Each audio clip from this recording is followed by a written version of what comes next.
Hey, welcome to The Explainer. Today, we're diving into something pretty wild. How South Korea is using digital tech to completely flip one of the world's oldest industries, agriculture, on its head.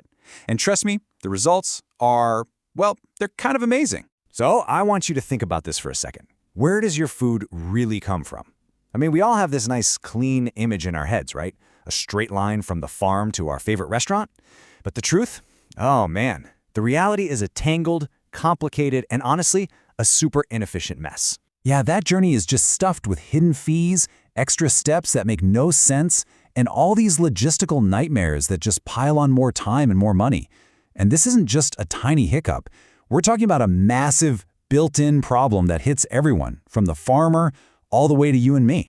Okay, so to really get why this new digital solution is such a big deal, we gotta look at how broken the old system really was. We're talking about a system built around these old-school physical wholesale markets that haven't changed in decades. You see, the old way was all about limits. First off, you were stuck dealing within your specific geographic area. And second, this is the crazy part, the actual physical food had to follow every single transaction. So you get these totally bizarre situations where, say, vegetables grown in the south of the country get shipped all the way up to Seoul, just to be sold and then shipped right back down to a buyer who was practically next door to the farm in the first place.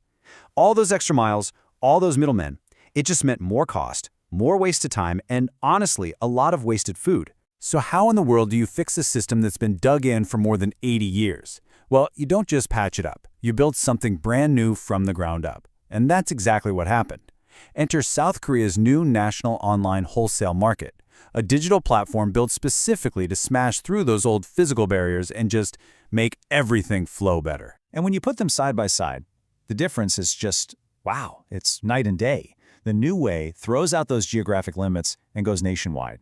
It gets rid of the 9 to 5 and runs 24/7, 365. But here's the real genius move. It separates the deal from the delivery. The transaction happens online in an instant, and then the product ships directly from the producer to the buyer. Boom, a whole chain of middlemen, just gone.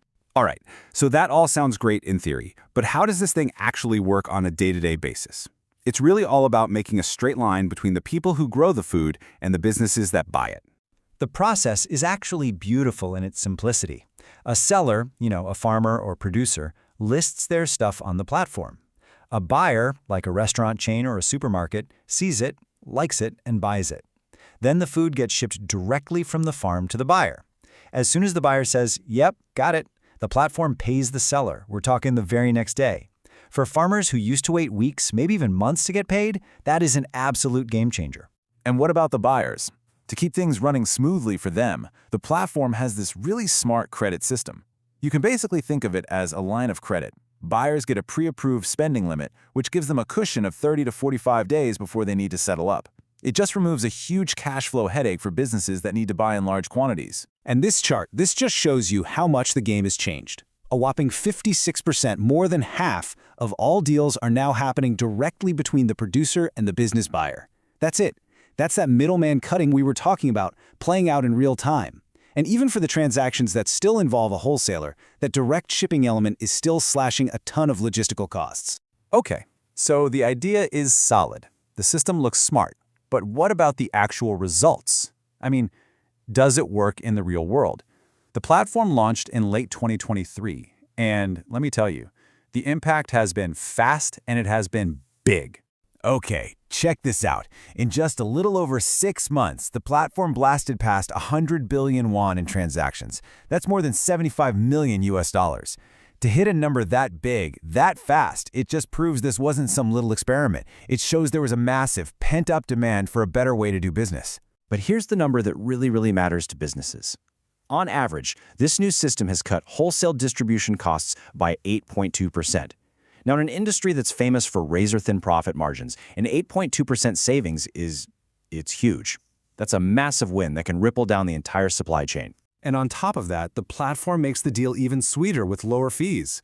I mean, the old offline markets charged about 0.5%. The online platform, just 0.3%. But to really get things moving, they've completely waived that fee for the first 3 years. It's basically free to use right now. And the benefits just keep spreading out. Producers, their income is up by an average of 3.7%. The actual distance food has to travel has been cut by almost 11%. which of course means less fuel burned and a smaller carbon footprint. And with over 1,800 businesses, both sellers and buyers, already on board, this thing is just getting started. So all this newfound efficiency creates this incredible launch pad for these Korean businesses, right? They're more profitable at home, so naturally they start looking overseas. But what's interesting is that solving one major bottleneck, the supply chain, often reveals a totally different and sometimes even more dangerous challenge: protecting your brand on the global stage. And this is the question that keeps a lot of CEOs up at night. You've perfected your operations, your business is growing like crazy, but what happens when you decide to expand it to a new country and you find out someone else already owns the rights to your brand name there? Believe it or not, this is a huge headache for companies trying to expand. It's a practice called trademark squatting, and as the experts will tell you, it happens all the time, especially in key markets across Asia. It's basically a land grab, but instead of land, they're stealing your intellectual property. So here's the scam. Someone in another country sees your brand is getting popular. They rush out and register your trademark there. Not because they want to use it, but because they want to hold it hostage. Then they come to you and say, hey, you want your name back? It's going to cost you. Or they can just use it to block you from ever entering that market at all. It's predatory and it's effective. But the good news is, businesses don't have to fight this battle alone. Organizations like the Korea Intellectual Property Protection Agency offer some incredible support. We're talking serious funding to help companies proactively register their trademarks before there's a problem, and if there is a problem, they'll help fund the legal fight against squatters, counterfeiters, and even people who steal your domain name. It's a really crucial safety net for any business looking to go global. So when you step back, we've seen how digital innovation can smash two totally different kinds of bottlenecks, one in physical logistics and the other in legal protection. It really makes you wonder, right? As technology keeps smoothing out these friction points in business, what's the next big roadblock that's waiting to be solved? Something to chew on. Thanks for joining me on The Explainer.